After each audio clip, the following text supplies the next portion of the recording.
Hello, my name is Jacques here. Again, I'm your mortgage broker from Mortgage Allies. I'm the principal broker. Today we're going to put a twist on what we're going to talk about. We're going to talk about budgeting, how to create a budget and how to live a budget. And budgeting is kind of the dirty word for personal finance. It's tough to do. It's actually very easy to do, but because it's easy to do, it's also very difficult not to do. So if I follow a guy called Dave Ramsey, Dave Ramsey says, if you don't tell your money where it should go, it will leave. So typically what it means is the goal of a budget is to track your income and your expenses and then to know what you need to do with your money. So a budget really, that's the purpose for it to do.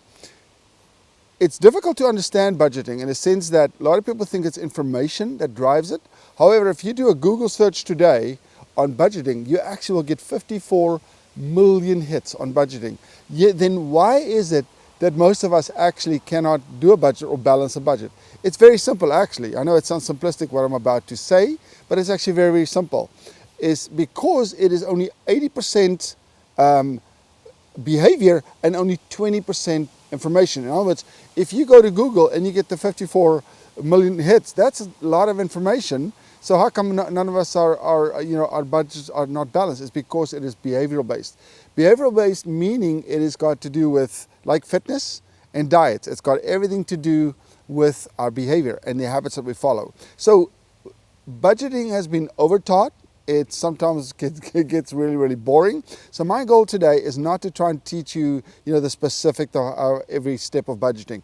However, what I'm going to do is I'm going to create a framework for you that will hopefully inspire you. So I'm going to cover 9 things that you need to remember about your finances, okay? The first thing I'm going to talk about is you can actually not afford to be bad with finances, okay?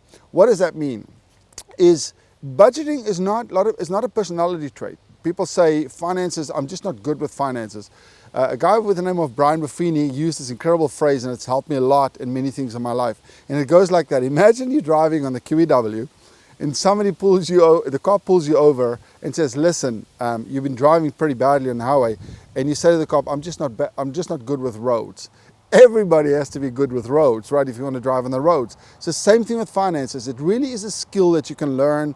It is not a personality trait. So hopefully that encourages you. The second thing I want to talk about is that debt is the most aggressively marketed product in society anywhere in the world. And I get very passionate about it because most of us don't understand that. So we let our guard down and we don't understand how we're being lured in. And debt is sold through lifestyle with slogans like, you deserve it, or you're richer than you think. I'm sure you know what I'm talking about that one. So I'm going to use another Dave Ramsey quote. The way you get around that kind of selling into lifestyle stuff is, like Dave Ramsey says, if you choose to live today like no one else, one day you get to live like no one else. So make sure you stay tight on that.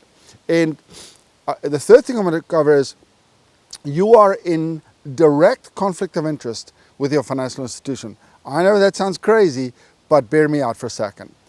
Remember this, all of our banks are in the top 10 most profitable companies in this country.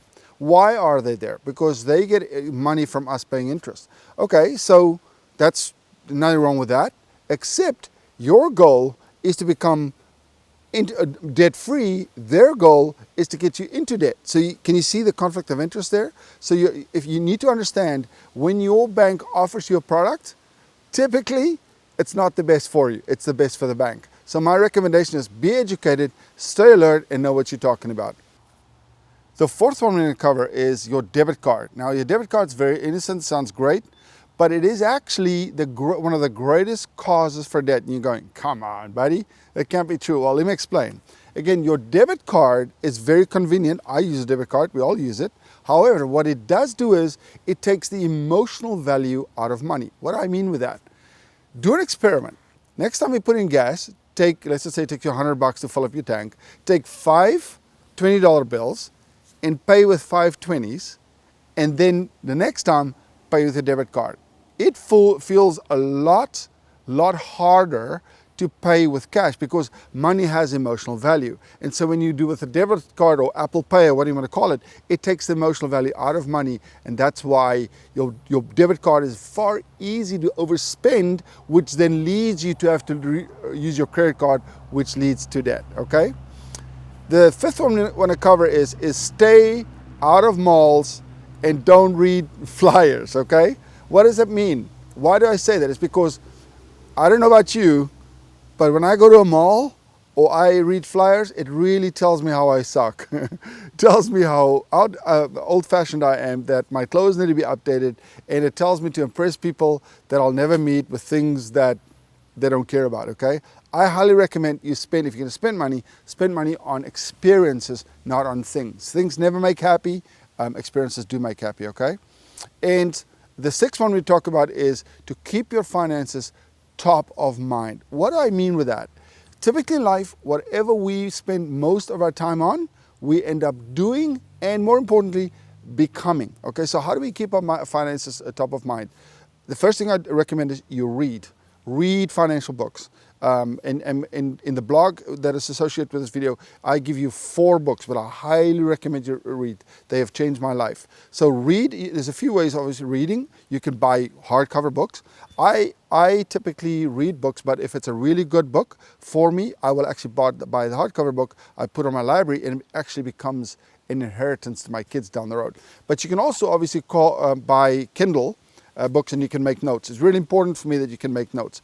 And then the second category in the fill your mind with great stuff is audiobooks and podcasts. Audiobooks are amazing for me. I drive a lot, and so I use audiobooks. You can go to audible.com. Again, no endorsement. I don't get any money from them, but you can subscribe to a monthly book. You pay $15 US and you get a free book every year. If you do that, that's 12 books a year that you get for free. And then obviously the other thing you can do is podcasts. I listen to Dave Ramsey's podcast a lot. You can fill your mind with stuff. There's so much information. I mean, I don't want to bore you with the facts that it's been proven that people who listen to this kind of material actually get the equivalent of a master's degree over a life. So it's a really, really good way to do that, okay? And the seventh thing is, we talk about is let your budget tell you what you spend. And that includes your mortgage. I have people come to me and say, Jacques, can you tell me what I can afford for a mortgage wise? Now I get that. I mean, it's a fair question to ask. However, the right way to do this is to do your budget, come up with a monthly amount that you can afford, then visit your mortgage broker and say, hey, listen, mortgage broker, I can afford $2,100 on a mortgage for me. Please reverse engineer this process for me and tell me what kind of house I should buy for that price. So let your budget tell you what you can do, okay? The eighth thing I want to cover is create a budget that'll prevent you from spending. Now, there's lots of budgets you can get, and there's great material out there.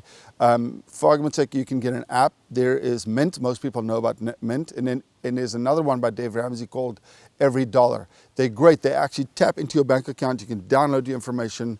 That's the first one. The second one is you can obviously create your own Excel sheet. That's very customizable. It's really great to plan it as well. The fourth type of budget you can get, or the third type of budget you can get, is just good old pen and paper, and you just write it down. That's the most maintenance filled one. The fourth one is what we call the envelope system. A lot of people have heard about that one, but that's the one I'm going to talk about for a second. And that one actually, the benefit of that one is that it actually prevents you from spending. The envelope system lets you put money in a front. I mean, I can go through it with you in detail, but essentially what I like about the envelope system is you put cash into it, there's no maintenance, and once there's cash into it, if the money runs out, you're out of money. So it's also a wonderful way to teach your kids the value of money. So you put money in an envelope, the kids want to go to Tim Hortons for coffee, and there's no money in the envelope, and like, oh no, where's the money? And you go, yeah, it's finished, you can't go anymore. So it's a wonderful way of doing it. And as I said, that's the only budget system that'll actually prevent you from spending or from overspending. And the ninth and the last topic I want to cover is pay yourself first. What does that mean? Actually took me many years to understand what that actually means, to pay myself first. Pay yourself first means that you got to plan for your future. So in other words, you get your salary in, And what happens mostly is you got a lot of expenses. So we pay all the expenses, and the last thing, if there's money left over, you take money to invest. Well, guess what happens? There's never money left over because we always spend up to our maximum. So what I recommend is if you get paid, you take 10% or 15% of that, you put it right away into a bank account or to investments, and that is what it means to pay yourself first, okay? So here's what I recommend you start. If you don't have it yet, get a $3,000 lump sum or that you save up to a rainy day fund. What that will do is it'll prevent you from using your credit cards as a rainy day fund. You should never do that. So do that. Second thing is pay your debts off through the snowball method. And if you want to know more about that, let me know. I can explain how the snowball method works. The third thing is then save yourself 6 months worth of expenses. So let's just say your life costs you $5,000 a month in expenses. Then you want to say 5 times 6, $30,000 every year so you can have it in a bank account in case something happens to you, okay? And then the last thing is once you've got your 6 months reserve fund is you want to start investing with your financial planner. I hope this helps you. I hope it's inspirational and it's kind of taken the dry and boring part of budgeting out of it. Although budgeting is so important, I cannot overstress it. It is people who budget who truly get ahead in life. So I hope this inspires you to get into a budget and to plan your life so that you can live the good life one as you go ahead. We are there for you. Reach out to us anytime. Again, my name is Jacques. You can reach me on my website anywhere, and we'd love to partner with you to get you into a great future. Take care until next time.